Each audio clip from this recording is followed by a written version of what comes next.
পতাকা উত্তোলনের পরে আমরা জাতীয় সঙ্গীতের দিকে যাব। জাতীয় সঙ্গীতের জন্য আমাদের মঞ্চে একদল ছাত্রছাত্রীকে আমরা প্রস্তুত করেছি, তারা অলরেডি দাঁড়িয়ে পড়েছে। পতাকা উত্তোলন করার জন্য আমি বিদ্যালয়ের প্রধান শিক্ষক মহাশয়কে অনুরোধ জানাচ্ছি, বিনীত অনুরোধ জানাচ্ছি। পতাকা উত্তোলন করছে, সেই সঙ্গে পতাকা উত্তোলনে সহায়তা করার জন্য এসকর্ট হিসেবে আমাদের বিদ্যালয়ের বিশেষ কর্মী নরেশ বাবু মহাশয় রয়েছেন।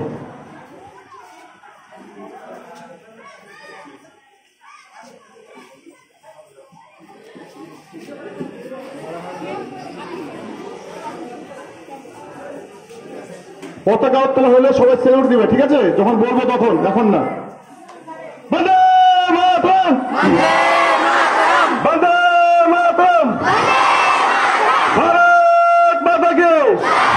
ভারত মাতা কি! ভারত মাতা কি! বন্দে মাতরম! হাততালি দাও, হাততালি দাও। এবার সবাই জাতীয় পতাকার উদ্দেশ্যে স্যালুট দাও।